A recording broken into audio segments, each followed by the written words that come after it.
تصور کن وارد یه جمعی میشی و همه چشم‌ها برمیگرده سمتت.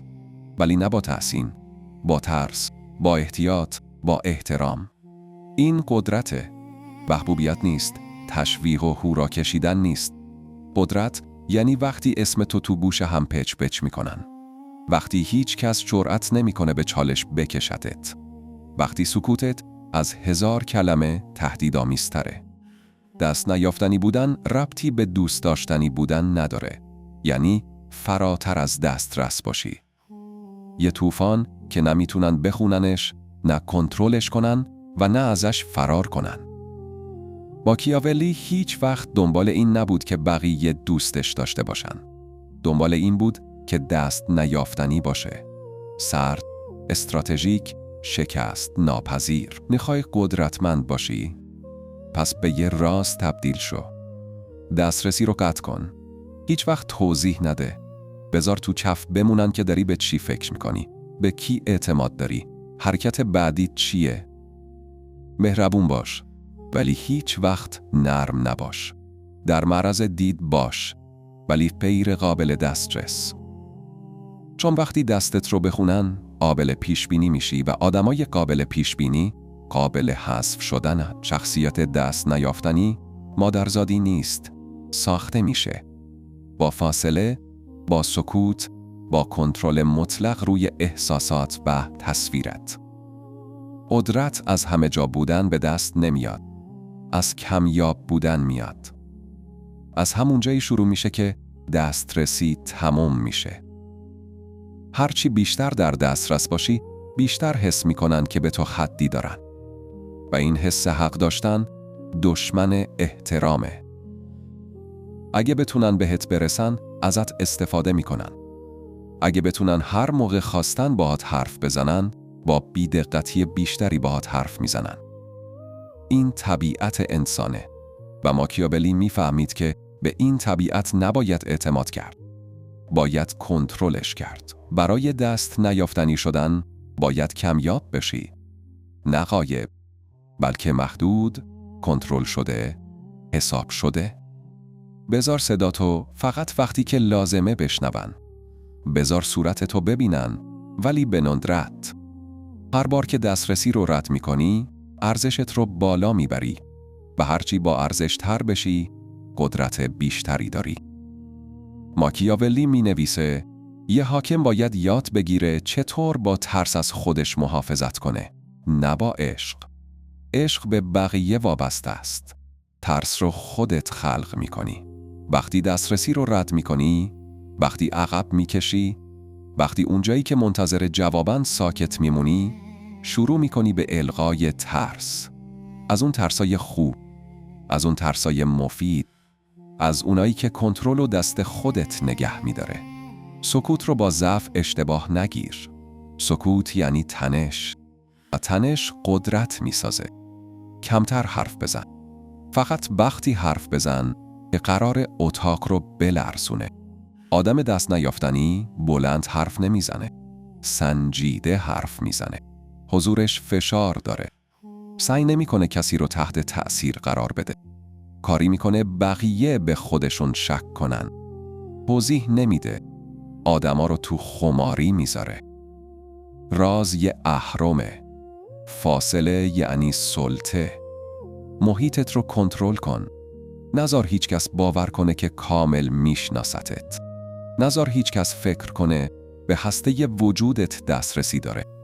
بذار تو حدس و گمان بمونن. بذار تو شک بمونن. هیچ وقت همه بریه‌هاتو رو نکن. فقط اونقدری که خودت اجازه میدی ببینن. و همیشه اونقدر باشه که گیجشون کنه. آدما معتاد قابل پیش بینی بودنن. آدمای معمولی دنبال شفافیت و وضوحن. برای ماکیاولی یاد میده که یه حاکم باید غیر قابل پیش بینی باشه.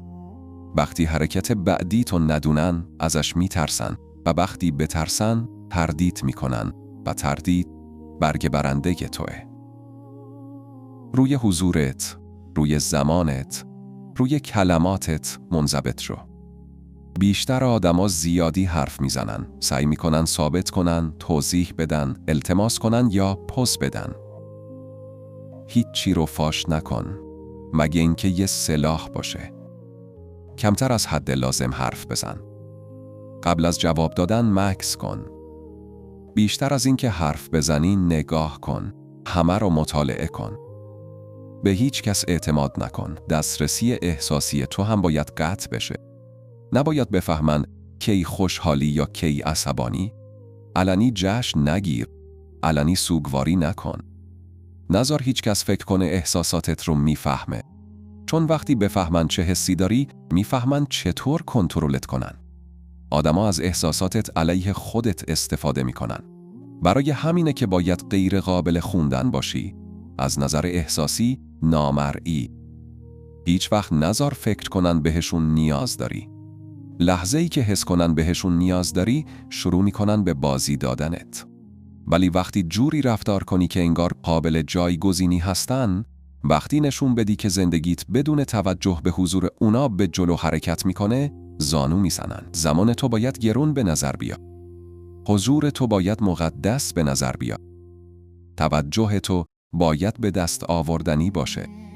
حتی مهربونی تو هم باید مثل یه جایزه باشه، نه یه عادت. برای ساختن یه شخصیت دست نیافتنی، باید دنیا رو از خودت گرسنه نگه داری و فقط اونقدری بهشون غذا بدی که معتاد بمونن. هیچ وقت سیر نشن. تو اینجا نیستی که کسی رو راضی کنی. اینجایی که حکمرانی کنی. یه پادشاه خودشو قاطی جمعیت نمیکنه. کاری میکنه جمعیت منتظرش بمونن. یه شیر سکوتش رو توضیح نمیده. اجازه میده سکوتش حرف بزنه. همون شیر باش. همون پادشاه باش. آدم دست نیافتنی احساساتی نیست. هیجانی نیست. واکنشی نیست. سرد، سنجیده است، فراموش نشدنی. توی پادشاهی قدرت اون با اشک و جیغ و داد از خودش دفاع نمیکنه. یه اعتباری برای خودش میسازه که اونقدر ترسناکه که هیچ کس جرأت نمیکنه به چالش بکشتش. این نقشه راه ماکیاولیه. باید به دقت و ظرافت معروف باشی. هیچ وقت صداتو بالا نبر. هیچ وقت بحث نکن. هیچ وقت توجیه نکن. بذار بقیه داد و بیداد کنن و شاکی باشن، در حالی که تو بالاتر از اونا عمل میکنی. آروم، بیرحم، مثل یه جراح. یه حرکت سرد بلندتر از 100 تا واکنش احساسی حرف میزنه. لازم است فریاد انتقام سر بدی. فقط کافیه یه نفر رو بی سر و صدا و برای همیشه ادب کنی تا درس عبرت بشه. این چیزیه که آدما رو میترسونه. مردی که موقع نابود کردن امپراتوری ها لبخند میزنه. مردی که زیر فشار خم به ابرو نمیاره. مردی که هیچ چی رو نمیبخشه ولی جوری حرف میزنه که انگار همه چیز رو بخشیده. اون شکاف بین رفتار و توانایی همون منطقه ترسه و ترس اطاعت میاره. ماکیاولی به همون یادآوری میکنه که ترسیده شدن خیلی امن‌تر از دوست داشته شدنه. چون ترس با حال و حوصله بالا پایین نمیشه. با زمان کمرنگ نمیشه. میمونه. رفتار رو شکل میده. دهنها رو میبنده و زانوها رو خم میکنه. ولی ترس بدون کنترل هرج و مرجه. برای همینه که با تهدید خلقش نمی کنی. با سابقت خلقش می کنی. مردی که یه اعتبار بیرحمانه برای خودش می سازه لازم نیست زیاد وارد عمل بشه. گذشتش به جاش حرف می زنه. دشمنانش بی سر و صدا ناپدید میشن. متحدانش حد و حدود خودشونو می دونن. رقباش با احتیاط دور اسمش قدم بر می دارن. این طوریه که اعتبار تبدیل به یه سلاح میشه. نفوذت رو بدون نیاز به حضورت چند برابر میکنه. بر رازش اینجاست. بیشتر آدما حتی امتحانت هم نمی کنن. اگه اعتبارت به اندازه کافی خشن باشه، هیچ وقت لازم نیست شمشیرتو از غلاف بکشی. اونها در تلاش برای رسیدن به تو خودشونو زخمی میکنن. این تفاوت بین آدم قابل لمس و آدم دست نیافتنیه. آدم قابل لمس دائما در حال دفاع از خودشه. دائما در حال واکنشه. دائما در حال توضیح دادن ارزش خودشه. آدم دست نیافتنی هیچ وقت مجبور به این کارا نیست. سکوتش سنگینی داره. اسمش آتیش داره. وقتت رو برای اصلاح شایعات تلف نکن. دنبال دروغگوها ندو. تو اینجا نیستی که دنیا رو به حقیقت خودت قانع کنی. اینجایی که حقیقت رو بی ربط کنی، چون نتایجت، حضورت، سکوتت بلندتر حرف میزنن. وقتی به شایعه واکنش نشون میدی، بهش اعتبار میدی. وقتی به حملات جواب میدی، عدم اطمینانت رو نشون میدی. آدم دست نیافتنی با نتایج جواب میده. اگه کسی به تهمت زد، در سکوت لهش کن. اگه کسی بهت خیانت کرد، پاکش کن. کاری کن از دایرت، از زندگی، از داستانت ناپدید بشه. در موردش پست نذار. در موردش حرف نزن. فقط عمل کن و بذار سردی تو هشداری برای بقیه باشه. اونا میفهمن که نباید امتحانت کنن. نه به خاطر این که عصبانی شدی، بلکه چون هیچ وقت تردید نکردی. کنترل احساسی تو برگ برنده روانی توه. وقتی بقیه وحشت میکنند، تو باید آروم بمونی. وقتی بقیه از کوره در میرن، تو باید ساکت بمونی. این تضاد ترسناکه. باعث میشه آدما فکر کنن تو چیزی میدونی اونا نمیدونن، که شاید تو 5 قدم جلوتری، که شاید تو همین الانش هم بردی. هدف اینه که یه اعتباری بسازی که آدما قبل از این که کاری کنن عواقبشو حس کنن. جایی که برای به چالش کشیدن تردید کنن، نه به خاطر اینکه پر سر و صدایی، بلکه چون بی سر و صدا استراتژیک و بی امان کشنده‌ای. این در مورد فیک بودن نیست، در مورد منضبط بودنه. تو حقیقتت رو پنهان نمی کنی، داری روی قدرتت مسلط میشی. احساسات درونیه، اعتبار بیرونیه. بذار دنیا فقط اون بخشی از تو رو ببینه که به سلطت کمک میکنه، نه بیشتر. میل به درک شدن یه بیماری خاموشه. مجبورت میکنه توضیح بدی، اعتراف کنی، توجیه کنی و هر بار که این کارو میکنی تکه هایی از قدرتت رو تقدیم میکنی. ماکیاولی به این میگفت خودکشی احساسی. چون وقتی درکت کنن دیگه ازت نمیترسن و وقتی ترس از بین بره کنترل هم از بین میره. آدمای ضعیف تشنه تاییدن، التماس میکنن که دیده بشن، میخوان کاملا توضیح داده بشن، برای تاریکیاشون بخشیده بشن، با تمام وجود پذیرفته بشن. ولی قدرت اینطوری کار نمیکنه. قدرت تو سایه ها رشد میکنه، نه تو روشنایی. خطرناکترین آدم تو هر جمعی کسیه که هیچ کس نمیتونه بخوندش. هیچ کس نمیتونه حقیقتش رو درک کنه. هیچ کس نمیتونه از کارش سر در بیاره. بخوای دست نیافتنی باشی؟ پس بذار اشتباه درکت کنن. بذار سکوتت، بی تفاوتی، غیر قابل پیش بینی بودنت رو اشتباه قضاوت کنن. بذار فکر کنن مغروری، سردی، ضد اجتماعی هستی. وقتی دارن فرضیه های غلطشون رو میسازن لبخند بزن. چون تا وقتی دارن حدس میزنن فلج شدن و تا وقتی فلج شدن تو بدون مقاومت داری به جلو حرکت میکنی. ماکیاولی هیچ وقت براش مهم نبود که درک بشه. اون شهریار رو ننوشت که آدما رو خوشحال کنه. نوشت که کنترلشون کنه. حقایقی رو فاش کرد که بقیه زیادی میترسیدن بگن و این کارو بدون عذرخواهی انجام داد. این چیزیه که حاکم رو از رعیت جدا میکنه. حاکم حاضره به خاطر سکوتش مورد تنفر قرار بگیره. رعیت مدام حرف میزنه فقط برای اینکه دوستش داشته باشن. لازم نیست توضیح بدید چرا فاصله میگیری. بهشون دلیلی برای جاه طلبیت، جداییت، سکوتت بدهکار نیستی. هرچی بیشتر برای جواب فشار بیارن، تو با ندادن جواب قدرت بیشتری به دست میاری. دیوونه‌شون میکنه و اون هرج و مرج به نفع توه. آدما نمیتونن چیزی رو که نمیتونن تعریفش کنن نابود کنن. حقیقت اینه. آدما نمیخوان تو رو بفهمن. میخوان واقعیتت رو درک کنن و وقتی اجازه بدی این کارو بکنن، پیچیدگی تو رو به یه چیز قابل مدیریت تقلیل میدن. تو تبدیل به یه دستمال کاغذی میشی و وقتی تعریف شدی، کنترل شدی.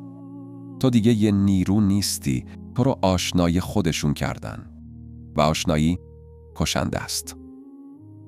ماکیاولی یاد میده که نیت تو باید همیشه پنهان باشه. اگه لازم شد متناقض حرف بزن. یه چیزی بگو، یه کار دیگه بکن. برنامه‌هاتو مبهم نگه دار، ارزش‌هاتو دو پهلو. اخلاقی به نظر برس، بیرحمانه عمل کن. همزمان 2 نفر باش، نقاب و هیولا. اینطوری از دشمنات جلو میمونی. تو با درک شدن برنده نمیشی. با اشتباه محاسبه شدن برنده میشی. با مجبور کردن دشمنات به حدس اشتباه. با اجازه دادن به اینکه وارد تله‌هایی بشن که نمیدیدن، چون فکر میکردن میدونن تو کی هستی. و این فقط در مورد دشمنان نیست. حتی نزدیکترین متحدانت هم باید تو تاریکی نگه داشته بشن، چون وفاداری شکننده است. با منفعت تغییر میکنه. یه روز بهت میگن داداش، روز بعد به خاطر طلا میفروشنت. ولی اگه هیچ وقت کامل درکت نکرده باشن، هیچ وقت نمیتونن واقعاً بهت خیانت کنن. چون هیچ وقت کل نقشه رو نداشتن. وقتی نیاز به درک شدن رو میکشی، اوج میگیری، جدا میشی، بیشتر از یه آدم میشی. به یه نیروی غیر قابل خوندن، دست نیافتنی تبدیل میشی. یادت باشه، مردی که درک میشه قابل پیشبینیه. مردی که قابل پیشبینیه آسیب پذیره و مرد آسیب پذیر اول از همه میمیره. پس هیچی نگو. بذار تو چف بمونن. بذار پچ پچ کنن، ولی هیچ وقت نذار بفهمن. تو دنیایی که معتاد توجه، در دسترس نبودن یعنی قدرت. ماکیاولی میفهمید که حضور یه سلاحه، ولی غیبت یعنی سلطه. یه شاهزاده هیچ وقت نباید معمولی به نظر بیاد. هیچ وقت نباید راحت در دسترس باشه. آشنایی اقتدار رو ضعیف میکنه. هرچی بیشتر ببیننت، کمتر برات ارزش قائل میشن. هرچی بیشتر ازت بشنون، کمتر گوش میدن. اگه میخوای کنترلشون کنی، عقب بکش. بیشتر آدما برده انگیزه های اجتماعیشونن. فوراً جواب میدن. همه جا پیداشون میشه. پست میذارن، توضیح میدن، سعی میکنن تو چشم بمونن. خودشونو تو دید بودن غرق میکنن. ولی دید بودن یعنی آسیب پذیری. هرچی بیشتر در معرض دید باشی، راحت‌تر میشه نقشتو کشید. ردتو گرفت. ازت استفاده کرد. شخصیت دست نیافتنی اینطوری حرکت نمیکنه. مثل دود حرکت میکنه. برای یه لحظه دیده میشه، بعدش میره. در دسترس نیست، قابل توضیح نیست. به انتظارات گله پاسخگو نیست. اون با شرایط خودش ظاهر میشه، نه شرایط اونا. و این چیزیه که حضورش رو سنگین میکنه. کنترل میخوای؟ پس شروع کن به گرسنه نگه داشتنشون.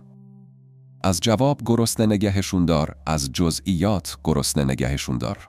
از قطعیت گرسنه نگهشون دار. کاری کن منتظر بمونن. کاری کن سوال کنن.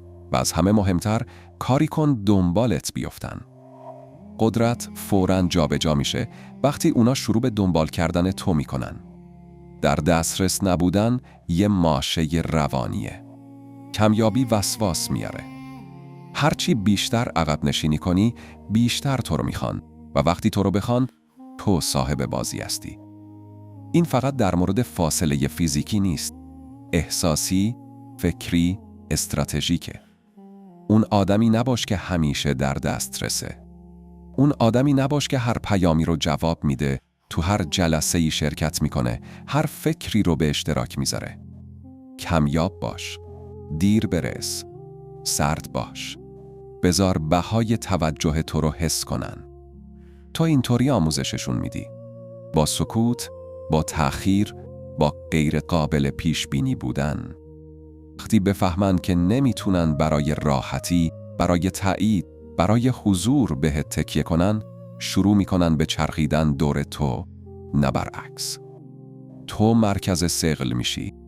خورشیدی که نمیتونن لمسش کنن. حتی در قدرت، حاکم ماکیاولی پادشاهیش رو با کلمات سیل نمیبره. از بالا حکومت میکنه. دربارش به نمایندگی از اون حرف میزنه. سکوتش بلندتر از فریادهای اوناست. آدم دست نیافتنی کمپین راه نمیندازه، ظاهر میشه. توضیح نمیده، فرمان میده و وقتی ناپدید میشه فراموشش نمیکنن. نبودنش رو مثل یه زخم حس میکنن. کنترل میخوای؟ پس شروع کن به گرسنه نگه داشتنشون. از جواب گرسنه نگهشون دار، از جزئیات گرسنه نگهشون دار، از قطعیت گرسنه نگهشون دار. کاری کن منتظر بمونن، کاری کن سوال کنن و از همه مهمتر کاری کن دنبالت بیفتن. قدرت فوراً جابجا میشه وقتی اونا شروع به دنبال کردن تو میکنن. در دسترس نبودن یه ماشه روانیه. کمیابی وسواس میاره. هرچی بیشتر عقب نشینی کنی، بیشتر تو رو میخوان و وقتی تو رو بخوان، تو صاحب بازی هستی. این فقط در مورد فاصله فیزیکی نیست. احساسی، فکری، استراتژیکه. اون آدمی نباش که همیشه در دسترسه. اون آدمی نباش که هر پیامی رو جواب میده، تو هر جلسه‌ای شرکت میکنه، هر فکری رو به اشتراک میذاره. کمیاب باش. دیر برس. سرد باش. بذار بهای توجه تو رو حس کنن. تو اینطوری آموزششون میدی. با سکوت، با تأخیر، با غیر قابل پیش بینی بودن. وقتی بفهمن که نمیتونن برای راحتی، برای تایید، برای حضور بهت تکیه کنن، شروع میکنن به چرخیدن دور تو، نه برعکس. تو مرکز ثقل میشی. خورشیدی که نمیتونن لمسش کنن. ولی این استراتژی فقط وقتی کار میکنه که حضورت قدرتمند باشه و حضور با انضباط ساخته میشه. باید با سنگینی حرف بزنی، با دقت حرکت کنی، با حساب و کتاب عمل کنی. هر ظاهری باید مهم به نظر بیاد. هر کلمه‌ای باید نهایی به نظر برسه. اسمت باید وقتی گفته میشه چیزی رو به هم بزنه. یه سوال، یه تهدید، یه امکان. وقتی حضورت گرون به نظر بیاد، غیبتت میشه شکنجه. و هدف همینه. اینکه کاری کنی تو سکوتت عذاب بکشن. منتظر بذاریشون. تو خماری بذاریشون. دیوونه‌شون کنی و بعد تو برگردی بی تفاوت، تحت تاثیر قرار نگرفته، دست نیافتنی.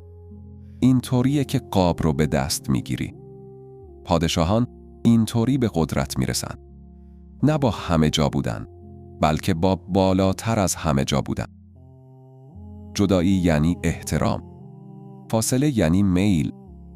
وقتی در دسترس نیستی، بقیه رو مجبور میکنی خودشونو وفق بدن، تلاش کنن برسن، تسلیم بشن. حتی تو روابط، مخصوصا تو روابط این قانون صدق میکنه. هرچی بیشتر در دسترس باشی، کمتر برات ارزش قائلن. هرچی بیشتر فکر کنن بهشون نیاز داری، بیشتر فاصله میگیرن. میخوای دینامیک رو برعکس کنی؟ یه قدم برو عقب. قرار رو کنسل کن. کاری کن اونا شروع کنن. کاری کن بخشت کنن و ببین چقدر سریع علاقشون چند برابر میشه. ماکیاولی هیچ وقت نگفت بیرحم باش، ولی گفت کاری کن بیشتر ازت بترسن تا اینکه دوستت داشته باشن. و برای اینکه ازت بترسن باید دور باشی. نه از روی نفرت، از روی طراحی. چون نزدیکی انتظار میاره و انتظار تحقیر میاره. آدم دست نیافتنی هیچ وقت انتظارات رو برآورده نمیکنه. کنترلشون میکنه. پس یادت باشه، اگه همیشه بتونن بهت برسن، هیچ وقت بهت نیاز نخواهند داشت. اگه همیشه ببیننت، دیگه دنبالت نمیگردن. غیب شو. فقط وقتی که مهمه برگرد. دسترسی به خودت رو کنترل کن. بازی رو کنترل کن. در دسترس نباش. یه لحظه‌ای تو اوج گرفتن هر شخصیت قدرتمندی میرسه که استراتژی تبدیل به غریزه میشه و کنترل تبدیل به طبیعت.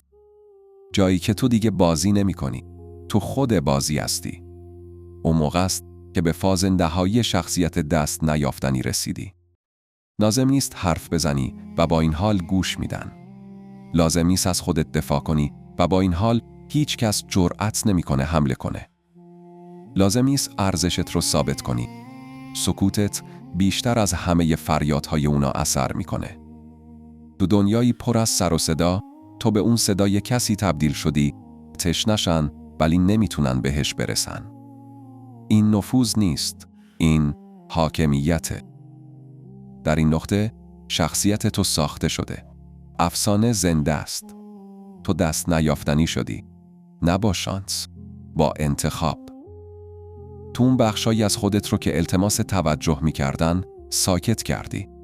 اون واکنش ناخودآگاه برای توضیح دادن رو کشتی. پل برگشت به معمولی بودن رو سوزوندی.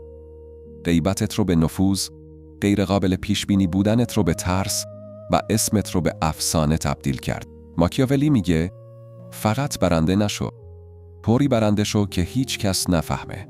چون فهمیدن تقلید میاره و تو به دنیا نیومدی که ازت کپی کنن. به دنیا اومدی که در سکوت حکمرانی کنی. بذار تو کف بمونن که اصلاً برات مهمه یا نه. بذار انگیزه ها تو زیر سوال ببرن. بذار وقتی تو گوش میدی اونا حرف بزنن. بذار در تلاش برای پیشبینی تو خون ریزی کنن. چون طوفان هیچ وقت خودشو توضیح نمیده. فقط میرسه و همه چیزو عوض میکنه. این آخر بازیه. تو دنبال قدرت نیستی. قدرت دنبال توه. تو وفاداری رو طلب نمی کنی. وفاداری از دست دادن تو میترسه. تو برای فضا نمی جنگی. تو صاحب قابی. تو دنبال حضور نیستی. غیبت تو روحشون رو تسخیر میکنه.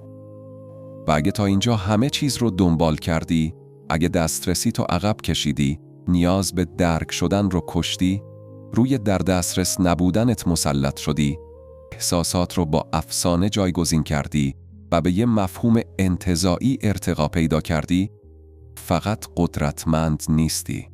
تو فراموش نشدنی هستی. تو فراتر از تقلیدی. تو دست نیافتنی هستی.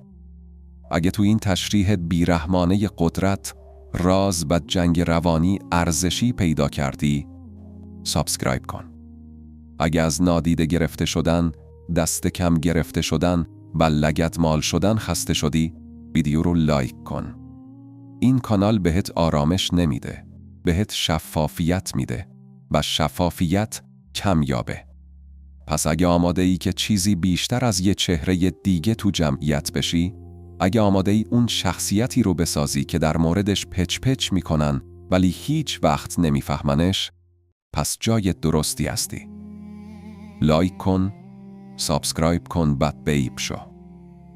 چون افسانه ها زیاد حرف نمیزنن، ولی وقتی حرف بزنن دنیا گوش میده.